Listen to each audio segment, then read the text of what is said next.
नमस्कार, आप देख रहे हैं टोटल टीवी। मैं हूं सौरभ जौहरी। हमारी खास पेशकश में आपका स्वागत है।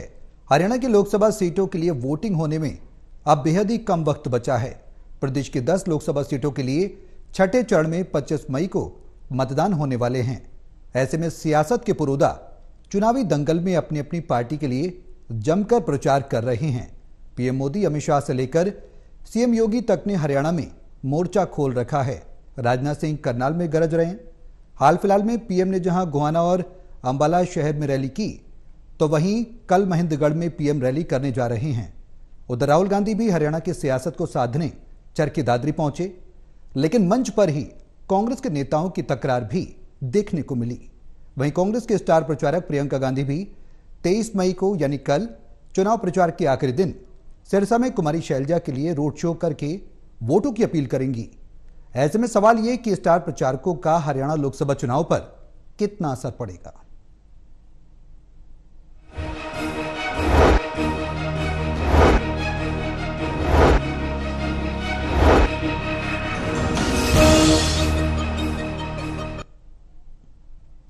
इसी मुद्दे पर हम चर्चा करेंगे। हमारे सहयोगी हमारे साथ मौजूद हैं। हिसार से हमारे साथ doctor Mahesh Kumar associate editor हैं, पानीपत से देवेंद्र कथुरिया एसोसिएट एडिटर हैं और वरिष्ठ पत्रकार वीरेंद्र सोनी जी हमारे साथ इस चर्चा में शामिल हैं। आप सभी के साथ मैं चर्चा को आगे बढ़ाऊं, लेकिन उससे पहले एक रिपोर्ट देखिए, फिर करेंगे चर्चा की शुरुआत। धरती से पूरे हरियाणा को राम राम। पिछले कई दिनों में हरियाणा में बीजेपी के टॉप लीडर्स अपने दौरे कर गए, तो चुनाव प्रचार खत्म होने के एक दिन पहले कांग्रेस के सुपरस्टार प्रचारक राहुल गांधी भी हरियाणा में चुनाव प्रचार करने और कांग्रेस को वोट की अपील करने पहुंचे। राहुल गांधी ने शुरुआत भिवानी महेंद्रगढ़ की लोकसभा सीट से की। इसके बाद वो सोनीपत सीट और फिर अंबाला लोकसभा के चमकदार शहर पंचकुला में पहुंचे। चरखी दादरी में उन्होंने हरियाणा के जवानों की सेना में सेवा और शहादत के जज्बे को नमन किया। हिंदुस्तान के बॉर्डर की रक्षा हरियाणा के युवा करते हैं, बाकी प्रदेशों के युवा करते हैं। दिल में, खून में, डीएनए में देशभक्ति है आपकी। नरेंद्र मोदी जी ने पहली बार हिंदुस्तान के जवानों को मजदूर में बदल दिया है।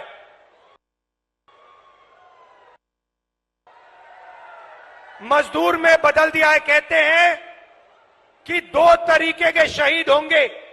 गौरतलब है कि राहुल गांधी के अलावा प्रदेश में बीजेपी से प्रचार करने स्टार लीडर्स में से रक्षा मंत्री राजनाथ सिंह करनाल से चुनाव लड़ रहे पूर्व सीएम मनोहर लाल के लिए वोट की अपील करने घरोंडा विधानसभा में पहुंचे। राजनाथ सिंह ने मनोहर लाल को राजनीति में संत होने की मिसाल दी। सुनिए क्या कहा। आपके बगल में एक मुख्यमंत्री बैठे हुए हैं, मनोहर लाल जी खट्टर। बहनों भाइयों, मैं दावे के आज से नहीं, मैं 40-45 वर्षों से मनोहर लाल जी खट्टर को जानता हूं। कहने को चाहे कोई कह दे, भाई मनोहर लाल जी खट्टर जरूरत से ज्यादा सीधे हैं, जो शक्ति बरतनी चाहिए, जिस तरीके करना चाहिए, थोड़ा सा उसको और तेज कर देना चाहिए। फला काम छूट गया, फला काम हो गया। बहनों भाइयों, चाहे जो भी आरोप लगा दे, लेकिन कोई मां का लाल उंगली उठाकर नहीं कह सकता कि हमारे मनोहर लाल के दामन पर भ्रष्टाचार की दाग है। चूंकि बृहस्पतिवार को प्रचार के आखिरी दिन कांग्रेस की एक और स्टार नेता प्रियंका गांधी भी करनाल के अपने कांग्रेस उम्मीदवार के पक्ष में वोट की अपील करने पानीपत पहुंच रही हैं। प्रियंका गांधी सुबह 10:30 बजे पानीपत की अनाज मंडी में जनसभा को संबोधित करेंगी। इसके बाद सिरसा जाकर कुमारी शैलजा के लिए वोट की अपील करेंगी। ये जानकारी पानीपत के सीनियर कांग्रेस लीडर वीरेंद्र बुल्ले शाह ने दी। कल प्रियंका गांधी जी का पब्लिक मीटिंग है पानीपत में, सुबह 10:30 बजे नई अनाज मंडी में। उसके संदर्भ में आज हमने सारे साथियों को, वार्ड वाइज सारे साथियों को बुलाया कि कल सारे पूरे वार्ड से, अपने मोहल्ले से जितने भी मैक्सिमम लोग होते हैं निकाल के 10:30 से पहले आप लोगों ने वहां पहुंचना। क्योंकि प्रियंका जी का पहला प्रोग्राम पानीपत में है। मतलब प्रचार खत्म होने के 5 दिन पहले हरियाणा की 10 लोकसभा सीटों और करनाल विधानसभा के उपचुनाव यानी 11 चुनाव के लिए बीजेपी और कांग्रेस की टॉप लीडरशिप हरियाणा में उतर आई। हरियाणा यानी हरि, जहां श्री कृष्ण ने कुरुक्षेत्र की धरती पर महाभारत के युद्ध के वक्त कर्म प्रधान होने और कर्म करने का उपदेश दिया। इसीलिए सियासी लड़ाई 2024 के लिए सियासत के बड़े योद्धा हरियाणा में पसीना बहा रहे हैं। हरियाणा जित दूध दही का खाना। Haryana bureau, total news.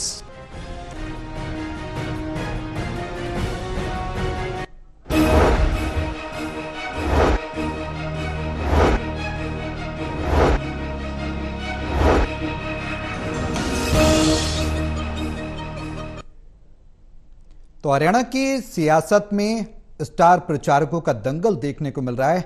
सभी अपने अपने उम्मीदवारों के लिए, अपनी अपनी पार्टी के लिए पुरजोर ताल ठोकते नजर आ रहे हैं। देवेंद्र, स्टार प्रचारकों के दौरे का चुनावी असर क्या पड़ेगा, किस तरीके से नजर आ रहा है? क्योंकि ना कांग्रेस पीछे हट रही है और ना बीजेपी हट रही है, और हटे भी क्यों?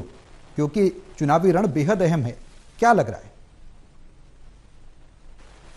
देखिए सौरभ, बीजेपी जैसा शुरू से ही टारगेट लेकर चल रही है मोदी जी के लिए इस बार 400 पार, और बार बार हुंकार भरे कि हरियाणा की 10 की 10 लोकसभा सीटें 2019 की तरह बीजेपी ने जीतनी है, और उसके लिए सभी पूरी मैन पावर, पूरे संगठन को छोटे से लेकर प्रधानमंत्री तक लगे हुए हैं कि 10 की 10 सीटें जीतनी है। कांग्रेस की बात करें तो कांग्रेस को लग रहा है, जिस तरीके से पिछले 10 दिन में मेरे को लगता है कांग्रेस की बात होने लगी है, कांग्रेस की चर्चा होने लगी है, और कांग्रेस को लगने लगा है, कांग्रेस के नेता कार्यकर्ता कह रहे हैं जी 5 सीटें हम आराम से जीत रहे हैं, ज्यादा भी जीत सकते हैं। तो कांग्रेस के लिए एक अवसर नजर आ रहा है हरियाणा में। बाकी जगह की मैं कहता नहीं, लेकिन हरियाणा में कांग्रेस आपदा में अवसर देख रही है, और यही वजह है कि कार्यकर्ताओं में बहुत जोश है। मैंने आज सुबह भी जब लोग सैर करने जाते हैं, मैंने देखा एक बड़ा पार्क है पानीपत का। कल बीजेपी के वॉलंटियर्स, विधायक के भाई आए थे वोट की अपील करने, मोदी जी का वास्ता दे रहे थे कि 400 पार देश को बचाना है, राष्ट्र को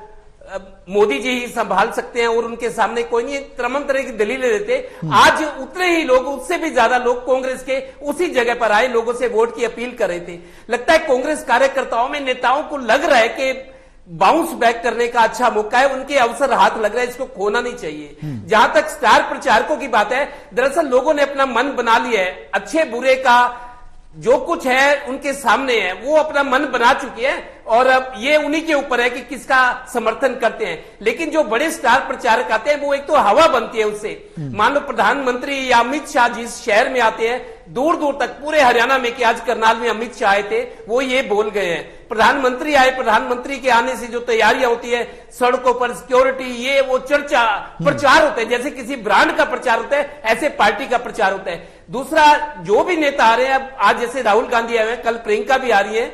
हालांकि बीजेपी के तमाम टॉप लीडर्स आ चुके हैं, प्रधानमंत्री अमित शाह, जेपी नड्डा, राजनाथ सिंह, तमाम दोनों पार्टियों के नेता हैं। इससे क्या होता है, कार्यकर्ताओं का मनोबल बढ़ता है, उनको लगता है हवा बन रही है, लोगों के मुंह पर सुनते हैं हाँ भाई कांग्रेस अच्छा करिए, कांग्रेस के लिए मौका है, तो उनको एक तरह से बूस्ट अप होता है, उनका मनोबल बढ़ता है, लड़ने की क्षमता बढ़ती है, हिम्मत आती है, उनको सामने नजर आता है कि हम बीजेपी के मुकाबले कहीं कम नहीं है। तो इस तरह की जब भावना आती है तो जज्बा जागता है। यही वजह है कि स्टार प्रचारक मनोबल बढ़ाते हैं, पार्टी का हवा बनाते हैं, चर्चा होती है उनकी। और बाकी बीजेपी को 10 सीटें जीतनी है और कांग्रेस को हर हालत में बाउंस बैक करना है, स्ट्राइक करना है, ये स्थिति कांग्रेस अपने में देख रही है। यही वजह है कि कांग्रेस और बीजेपी हरियाणा की 10 सीटों के लिए पूरा दमखम लगा रहे हैं। महेश, जो राजनीतिक समीकरण अभी बन रहे हैं, स्टार प्रचारक दमखम दिखा रहे हैं। राहुल गांधी पहुंचे हैं, कल प्रियंका गांधी आएंगी, और प्रधानमंत्री मोदी भी बीजेपी के लिए पुरजोर कोशिश करेंगे, महेंद्रगढ़ पहुंचने वाले हैं, रैलियां करेंगे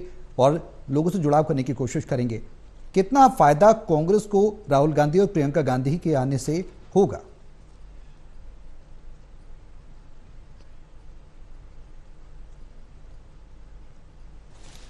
देखिए, जबरदस्त फायदा यहां पर राहुल गांधी और प्रियंका गांधी के हरियाणा की धरती पर पैर रखने के साथ ही देखने को मिलेगा। ये मैं क्यों कह रहा हूं, क्योंकि यहां पर लिटमस टेस्ट किया जा चुका है। दादरी के इलाके में जब बने हुए थे राहुल गांधी जब दादरी के इलाके में रैली कर रहे थे, उसका जो फीडबैक निकलकर सामने आ रहा था, जबरदस्त ये फीडबैक निकलकर सामने आया। और ये सिर्फ मैं नहीं कह रहा, हरियाणा सीआईडी के लोग भी इस बात को कहीं ना कहीं कबूल करते हुए नजर आएंगे।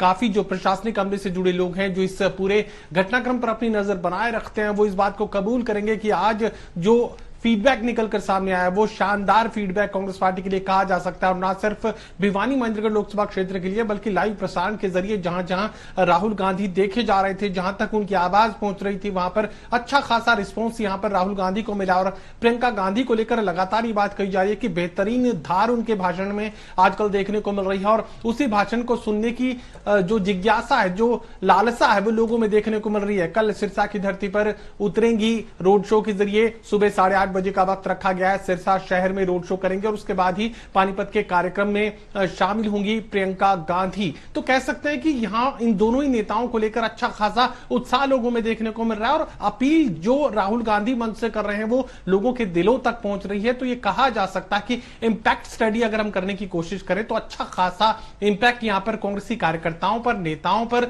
वोटर्स पर ये दोनों ही नेता डालते हुए नजर आ रहे हैं। एक और महत्वपूर्ण जानकारी तमाम दर्शकों तक पहुंचाने की मैं कोशिश करूंगा। हिसार का अगर मैं जिक्र करूं तो ट्रेन की ट्रेन्स भरकर यहां पर पहुंच रही हैं। 1,000 की संख्या में गुजरात से जो युवा हैं, आर्थिक रूप से बहुत ज्यादा सक्षम तो वो कपड़ों से, पहनावे से दिखाई नहीं दे रहे हैं, लेकिन 1,000 की संख्या में गुजरात के जो युवा हैं वो हिसार रेलवे स्टेशन पर पहुंचे हैं। और बड़ी तादाद में ये जो ट्रेन हैं भरकर यहां पर पहुंची हैं। अब उनका मकसद क्या है, किस तरीके से चुनावी इस्तेमाल इस भीड़ का किया जाएगा, इन हजारों लोगों का इस्तेमाल क्या होना, ये फिलहाल समझ से परे है। क्या इनके वोट बनाए गए हैं या फिर जो है प्रशासनिक जो बंदोबस्त है उसमें कहीं इनका इस्तेमाल किया जाना है, या फिर जो मेहनत है, कहीं की अब 48 डिग्री के करीब जो अधिकतम तापमान है हरियाणा के और प्रदेश के ज्यादातर इलाकों में बना हुआ है। बेतहाशा गर्मी में क्या जो चुनावी मेहनत है, घर घर तक जो पर्चियां पहुंचाने वाली है या पोस्टर्स लगाने वाली है, किसी भी तरह का कोई भी संवाद करना है, प्रचार करना है, तो ये जो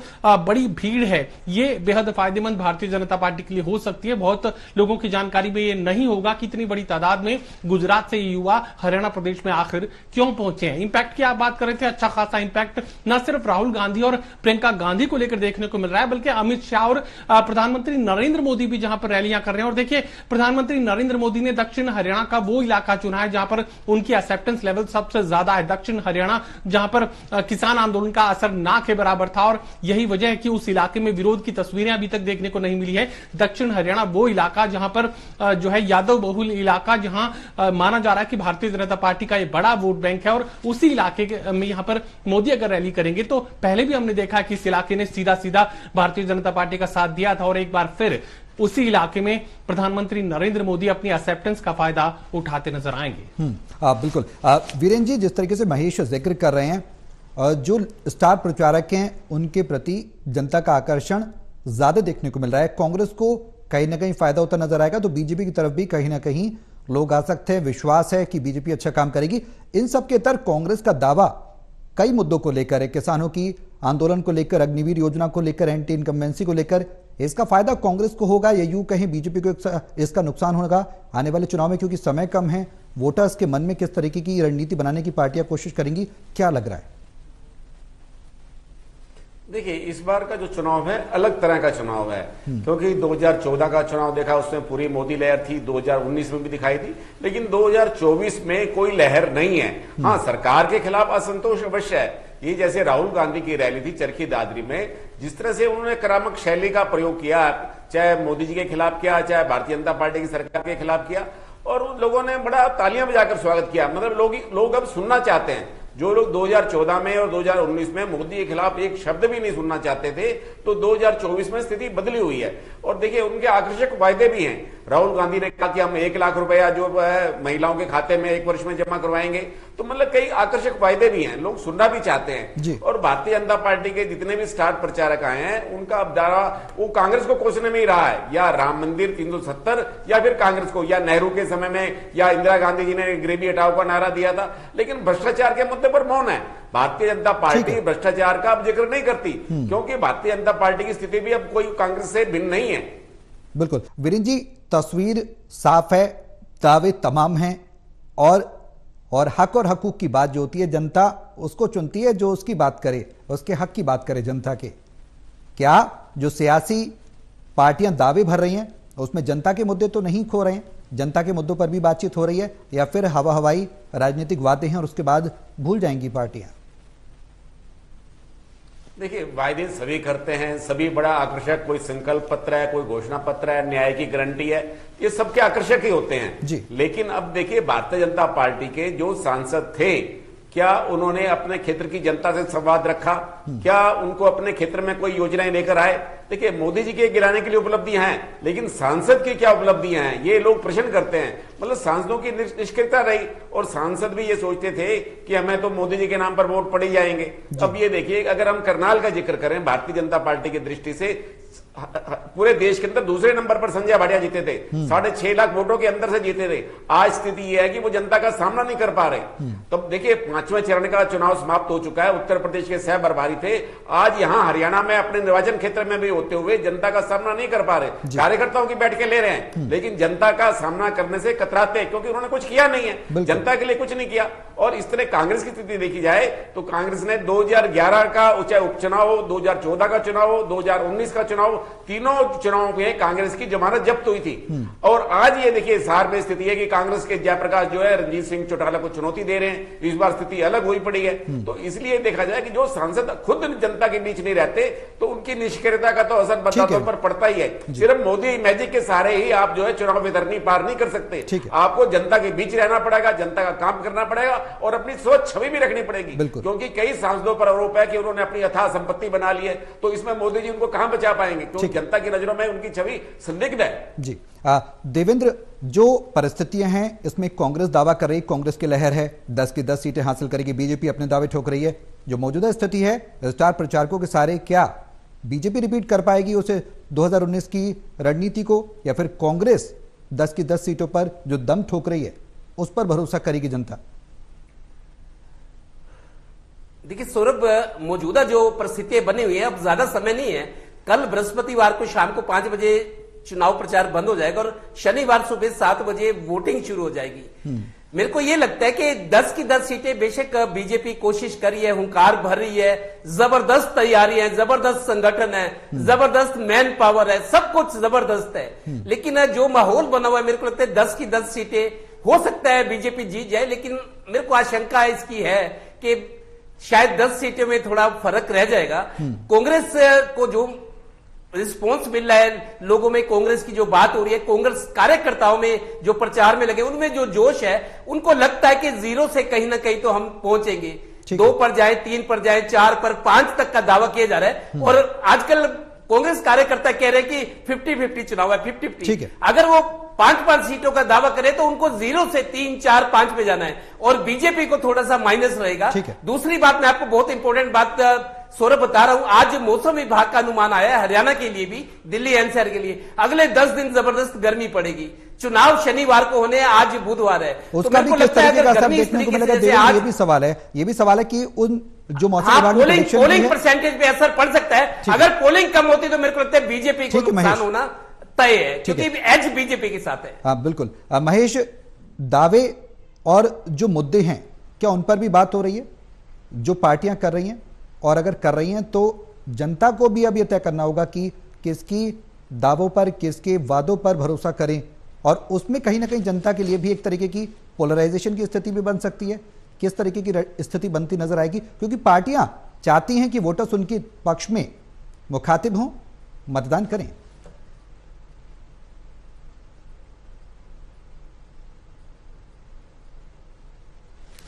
देखिए, लगातार मैं ये बात कहता रहा हूं कि सिर्फ 2 ही तरह का वोटिंग पैटर्न पूरे देश में देखने को मिलेगा। वो लोग जो मोदी को जिताना चाहते हैं वो भारतीय जनता पार्टी को यानी मोदी को वोट करेंगे, और जो लोग हराना चाहते हैं, इंडिया गठबंधन और हरियाणा प्रदेश का मैं जिक्र करूं तो यहाँ पर 1 सीट को छोड़कर 9 सीटों पर कांग्रेस पार्टी को अपना वोट देने का काम करेंगे। आमने सामने की स्थिति यहां पर बनी हुई है, और लगातार एक महत्वपूर्ण बयान यहां पर दिया गया है मल्लिकार्जुन खड़गे की तरफ से। मल्लिकार्जुन खड़गे कह रहे हैं कि ये जो लोकसभा का चुनाव है वो इंडिया गठबंधन या कांग्रेस पार्टी नहीं लड़ रही है, दरअसल देश की जनता ये चुनाव लड़ रही है और भारतीय जनता पार्टी के खिलाफ लड़ रही है। और लगातार हम ये बात कहते रहे कि जो मोदी को हराने वाले लोग हैं, जो भारतीय जनता पार्टी को नापसंद करने वाले लोग हैं, इतने ज्यादा सक्रिय इस वक्त नजर आ रहे हैं, वही चुनावी मुकाबले को दिलचस्प बनाए हुए हैं, वही लोग यहां कांग्रेस पार्टी को चुनावी मुकाबले में रखे हुए हैं, वही लोग यहां पर 10 की 10 सीटों पर चुनावी मुकाबले को बेहद दिलचस्प बना हुए हैं, वही लोग इस पूरे घमासान को भारतीय जनता पार्टी के लिए बेहद दुश्वार बनाए हुए हैं।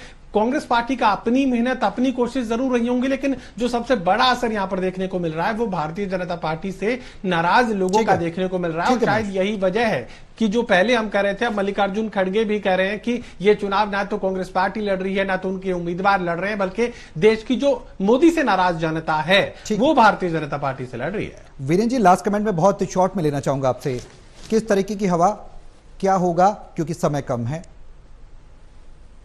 देखिए, लोग नरेंद्र मोदी को प्रधानमंत्री तो देखना चाहते हैं, मोदी से नाराजगी होगी लेकिन बहुत कम होगी।